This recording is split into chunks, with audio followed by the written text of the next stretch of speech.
Hi, and welcome to the Jess and Scott and You Show. We are so glad you are joining us for this episode. And in fact, this is a very special episode just for you.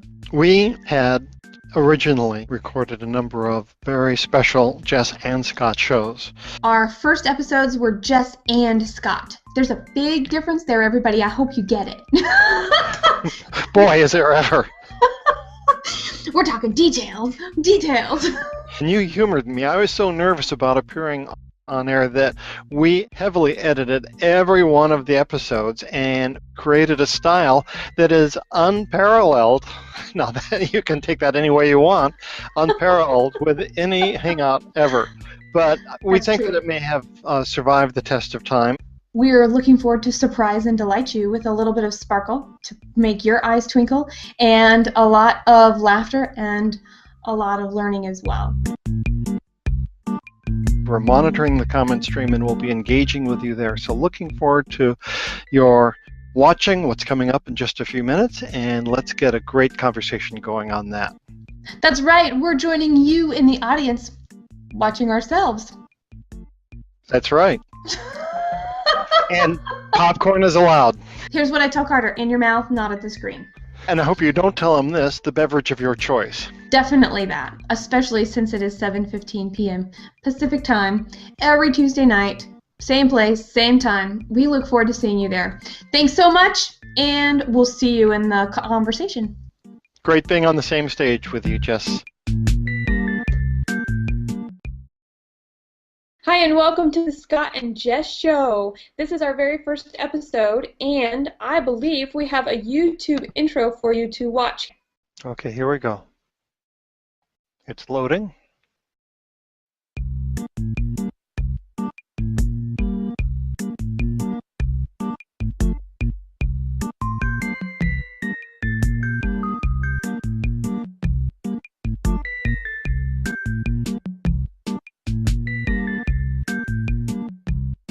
You're hanging out on air with Scott, and I'm Jess. And Scott, how about if you take a minute to introduce yourself, since this is our first show ever? My name is Scott from Social Media for Healthier Communities from Seattle, Washington.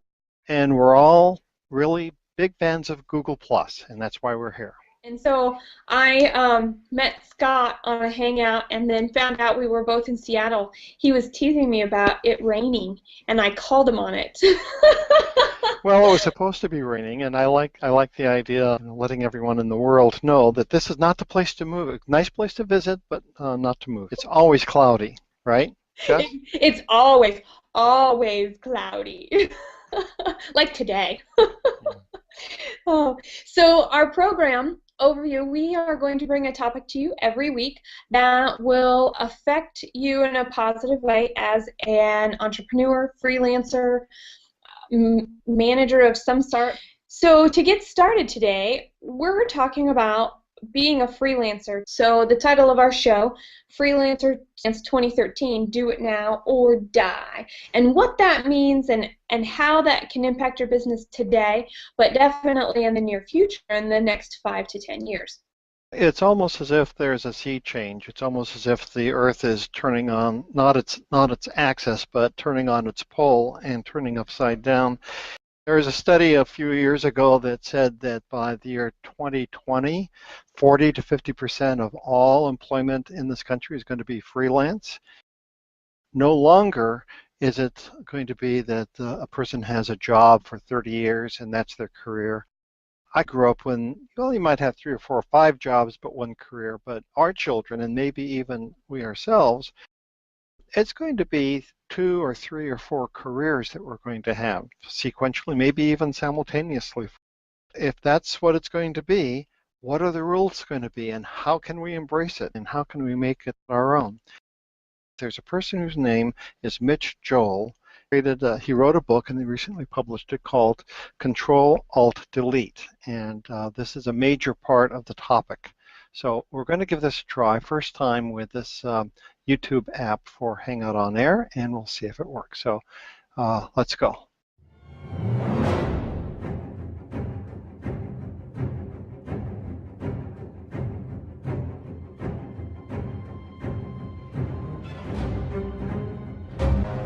So I believe in a few things. I believe in the generosity of sharing ideas. I believe in the power of books as a substantial document that can make a difference. I believe in the authenticity of actually doing the work as opposed to just talking about it. And I believe that making change happen is one of the most important things we can do as people. And for all those reasons, I believe in Mitch Joel. Come on up, Mitch. Thanks. How do you take a look at a world where, you know, the next 5 years are going to be very, very different for all of us at work? It's going to be very, very dramatic. I think there's going to be a lot more disruption. So let's start with there. Is our careers over? I think the construct of what we thought a career was has fundamentally changed. When we sort of think about what a career is, we have to reimagine it. And the reason I say that is because I came from a time, and I know you did too, where people did have that. They worked for 30 years, and you sort of fingers crossed that nobody screwed up and you get your pension. We transitioned really quickly into this place where people had 5 or 6 different jobs in their careers. Where we net it out, I think, and it's sort of just seeing the beginning of this now, is I think we're going to have people who are going to have 4 to 5 different careers in their lifetime now. Right. So that projects me to say, like, yeah, a career as we've known it has completely changed. I don't think we've ever had in the history of business a moment like this, where as an individual you could do these amazing things that you could never do before and actually call it a career, or actually call it work, or actually be compensated for it the way we have. There are certain people who are trying to create the industry that doesn't yet exist. And I think that that's the right posture, versus people who are mitigating risks and trying to minimize mistakes as they gain success. And success for me typically is mostly financial and no other way, because the one thing entrepreneurs don't want to risk is the money part, usually. Part of the answer to your question, sir, is the trade to the entrepreneur today is it's 1,000 times cheaper to be in business, 1,000 than it was when my dad started his company, literally 1,000. So we expect that there's going to be a trade-off, and the trade-off is that thing you built isn't going to last like it used to. It used to be you built a hospital crib factory and it was going to have a 50-year run. Now you're going to build some clever thing online that only cost you $100, and maybe it's only going to last 2 months, and then you're going to squiggle and do the next thing. We need to teach our kids to do that same thing. And I talk about the fact that I don't want my child to be bilingual, and it's very stressful to say that in Montreal, Quebec, and I say I want my kid to be trilingual. English, French, and can you guess what the third language is? It's code. But what books are fabulous at is being able to walk into your coworkers in your boss's office and go like that. Yeah. Right? Because it's all wrapped up, it's official, and it's ready to go. So one of the things I'm hoping is that the people who see this will buy 4, not 1, because that's what it is. What it is this device that you can throw on someone else's desk and start a conversation. And I think it needs to be said that that's what you set out to do, because it worked.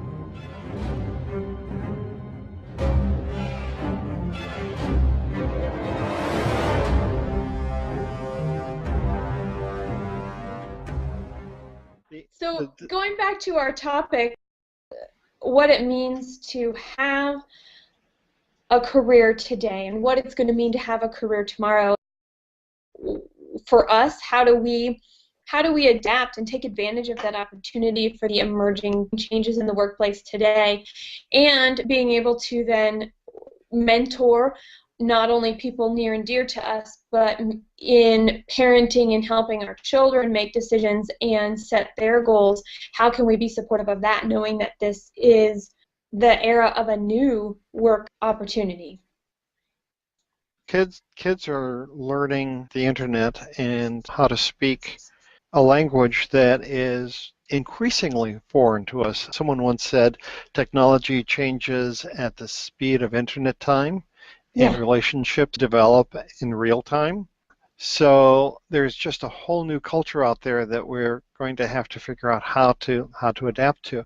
And I'll bet you that our children who are either two years old or 13 or up to 21 or 22, I guess the cerebral cortex kicks in around age 26. All of those people are going to feel like this is the new norm, and they'll be able to take care of it just fine. But what does that mean for the workplace? Are employers going to be able to just keep on employing as they have before, or is it going to be different? And is it going to be to benefit of the worker, or is there a power shift that's going on because all of a sudden the means for production information are more broadly shared? What do you think, Jess? You know, I think, well, thinking about it, I still think for a lot of people, it's going to be easier to be employed than it is to freelance because of the amount of skills that you have to have. And so I'm going to come back to that in just a minute. When we're thinking about the whole idea of freelancing and what that means, whether it's in one career or many careers, right? So for me, I've had what I would consider at least 3 very strong careers in 3 very different areas.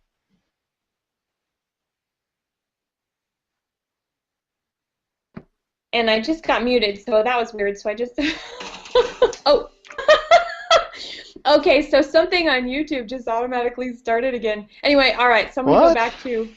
I'm gonna go. Yeah, I know. I just had a video start. That's pretty funny. We're gonna learn this because not only do we want to do the Google Hangout piece, and not only do we want to be on air, we also want to try things that are typically unusual in other broadcasts, like incorporating YouTube videos in addition to the conversation. So going back to our conversation about employment, you know, whether you have one career at one company or one career in an industry that takes you across multiple companies, you've honed that skill. And I think what we're seeing, and especially with the rise of the freelancers that are out there, what we see, there are so many more skills that we have to have. We come from a company where we're surrounded by collaboration. We have people on our team, or if we're a department of one in a smaller company and we're still wearing many hats, we have other people that we work with that help carry the weight. And then when we're freelancers and when we're our entrepreneurs or solopreneurs, when we're doing it all on our own, we now have the responsibility of figuring out how to manage and strategize and incorporate and execute and implement all of the things that teams typically do. And so while it's easier to become a freelancer and to really use your skills, I actually think it's harder to freelance and harder to be an entrepreneur today because of how many skills you have to be successful. So I'm going to put forward that there's going to be a way that there'll be an infrastructure that's going to be created to support freelancers so that they don't have to be generalists at the expense of being specialty, and that they would be able to almost like just-in-time projects. So there's something that has to happen.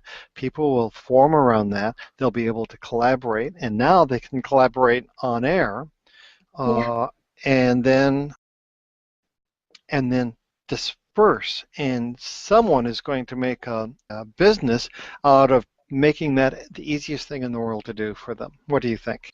You know, I actually think, Scott, that you're onto something, because, I mean, think about us. We each have our own businesses, and we came together to do something fun, new, and exciting. And we're going to continue to have our own businesses, and we're going to collaborate on this. And I actually think that there is a value of having the ability to utilize the networks that we are building through our blogging and through our social media and through our LinkedIn accounts and our in-person networking that are really going to support and allow that type of infrastructure to happen. And I think it's going to be spontaneous, a little bit more like what you said. And in fact, it's already occurring in many fashions. So how do we just being aware that it's there and knowing that that's the trend and the opportunity, that we can take advantage of that? Now that's a $64 question, isn't it? And that goes back to why it's a little harder to be an entrepreneur, because sometimes we're entrepreneurs because we're control freaks. And sometimes we're entrepreneurs because we want to be in control or in charge. And sometimes we listen to other people and that little voice in our brain that says, we're so good at what we're doing, why are we helping somebody else make their living too? Why don't we just make more money doing what we love? Whichever voice that is talking to us is the one that we have to temper. And sometimes we are freelancers because the larger landscape is not hospitable to us. It might be, well, more women go into small business and more women are freelancers because there are fewer opportunities for women in the marketplace than there are for men. That's just a fact of life. Those older adults, baby boomers, who for whatever reason are finding that they are needing to move on in life in terms of vocationally, they can't retire, but they, for whatever reason, are not continuing on in the job or the career that they were in before. What are they going to do? They're going to go into business for themselves. They're going to freelance. They're going to do whatever's necessary. And incidentally, those who are older adults who do that are going to exercise their brains, and they are going to be more robust, and they'll have a higher quality of life and live longer. So there. I like it, and that's it. So there. You're absolutely right. And actually, I think that the quality of life piece of it is important no matter what age you are, because if you forget to use part of your brain, you do get stuck in a rut. And being able to use other parts of your brain avoid burnout. They avoid that black hole of places where it's just like, really, I have to do this again today? And it always, by exercising our brains, we're able to see more opportunities. And I think that increased quality of life also takes it back to being able to it ties directly back to what you were talking about the just-in-time gathering of information and people coming together when we need it and then disbanding when we're done, and being able to be completely supportive and collaborative and really have a good time and contribute in a positive way to whatever the project is for. Bingo. Well said, Jess. Well said. Well, I'm not sure. Does it feel like we're about ready to wrap up the show, or did we want to go into the E-Myth at all? E-Myth is one of my favorite books. How about if we touch on it? We have a few minutes that we could talk about it, and this actually ties directly into our conversation, because when we are freelancers, we tend to, most of us apparently, like upwards of above 80% of us, tend to, when we go into business, we were a technician at what we were doing. So we were doing something and we were really, really good at it. And now we're going to do it on our own. And we forget about all the other strategy pieces. We forget about the entrepreneur piece that's necessary, the strategy. Where are we going? What are we trying to do? And we forget about the manager things. I've got to make sure I pay my bills, and I've got to make sure I send out my invoices, and I've got to make sure my doors are open, and I've got to make sure I'm checking my email, and all those types of tasks. And how do we balance those out? So if most of us that are going into business for ourselves are on the technician side, it becomes harder for us to think strategically, because we're so enveloped in doing what we love that we end up not being able to see some of those other opportunities. And one of the things that the E-Myth talks about are the three personalities that are required. So when we are in business for ourselves, what are the three things that we need? We need the technician. That is what got the idea started. We need the manager to make sure stuff is going to be organized and get done, and we have product to actually give to people. And we need the entrepreneur side to be able to think to the future, to think about what do we need to do and what are the opportunities and how do we interact with our clients and formulate our presence in the marketplace. So I know you've read a little bit about the E-Myth. How do you think some of those ideas tie back into our topic of freelancing in 2013? You go into business because you love something. You like baking, or you like dancing, or you like accounting, or whatever. Go for it.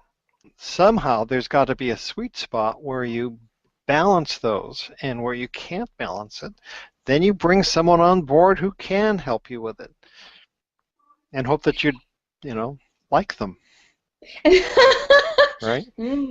Well, hope that you like them and are also able to let go a little bit, but not let go too much, because what tends to happen is we do all the work and we go, oh, we need some help, and we bring somebody on, and then we just give them everything and go back to doing what we love, being the technician, and we forget that we've got to be involved and drive the business, because we may not end up knowing what's going on or understanding the outcome.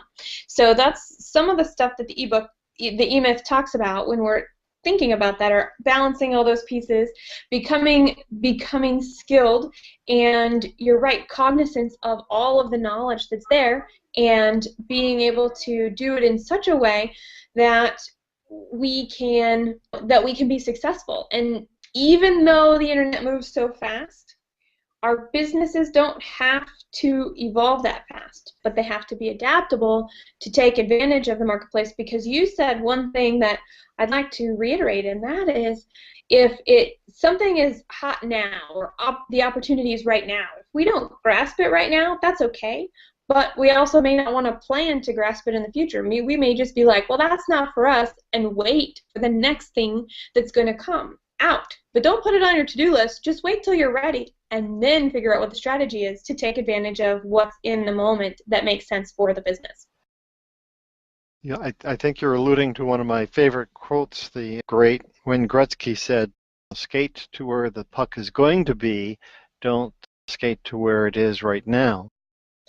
The next piece of our program, we're calling it the +2 takeaway.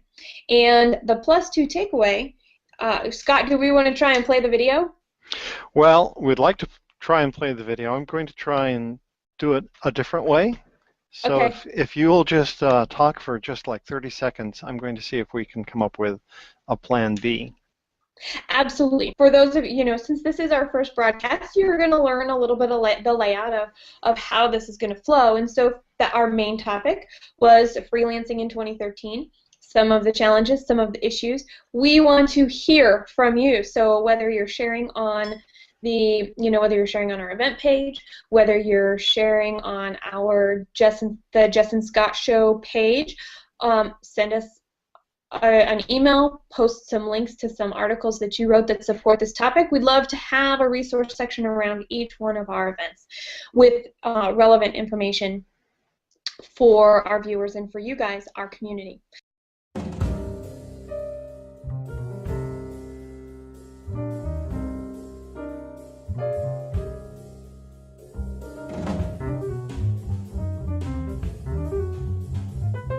This is Lumosity.com, and this is one of the things where I came across this because people kept telling me about it, and I'm like, what? I don't know. I'm not quite sure about this. And then I started playing, and they're games that help you use different parts of your brain all the time so that you can get better at overall skills that you're practicing and become more cognizant in social interactions, whether they're digital or in person.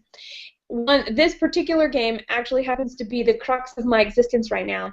So a little bit about me. I don't really know my left from my right very well. If I tell you to turn right and I'm the passenger in the car, that typically means turn left, and I'm literally in the moment exactly opposite of what needs to be. So one of the games is to help you do better at focusing and to help you navigate around a little bit better and see what's going on. And this game is called Penguin Pursuit at Lumosity. You're a penguin and you're competing against another penguin and you're going through a maze. After the first couple of levels, it plays a trick on you. And then what it ends up doing is the arrow that you see, that's the up key. So as you were originally going to go up and left and right, that's great when the arrow's up. But as soon as the arrow turns counterclockwise 90 degrees, or turns 3/4 of a circle, or turns counterclockwise, and it'll do that throughout the game, and you still have to beat the other penguin and get you some points. Now I've been playing this for a couple of months, and I can immediately already tell you, I know I navigate better in the car. And I actually know my left from my right. Way back when I was in kindergarten and they wanted to hold me back because I didn't know my left and my right, they should have introduced me to this game. And I would be a whole different person today. But the best opportunity is I am the person I am today because of all of the experiences that happened to me. And I'm still going to learn my left from my right in my mid-30s. It's fun to be able to illustrate. And so whether it's brain games, word games, math games, to really help hone the skills that you already have and to help you take a fresh look at problems when they arise and strategies that you're starting to work on and stuff that might not be moving as fast as you want. Things that really help you use different parts of your brain are going to It's almost like singing in the shower. The best ideas come when you first wake up in the morning or when you're in the shower. I think the same is true for doing something like this in the middle of the workday. You're already at your computer, you need a 5-minute break. Head over to Lumosity, play one of their free games, create an account if you want. You can play them all for free. So good. Anyway, Good for you. it goes back to, I totally sidetracked into my personal story, and really what this is about is taking it back to how can you use it in your business and open up your eyes to be able to see opportunities where they don't necessarily first appear to be. In the maze, but out of the box. Yes! Okay. That's exactly right.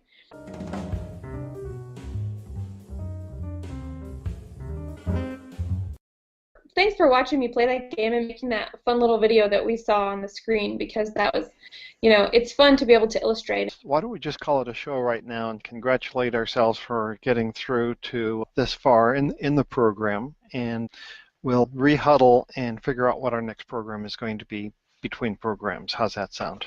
I think that sounds fabulous. So stay tuned. Come back to the Jess and Scott Show page. Check out Jess and Scott individually. Join our circles. We would love to circle you and connect with you so that you can stay up to date about our next shows and our topics and our guests.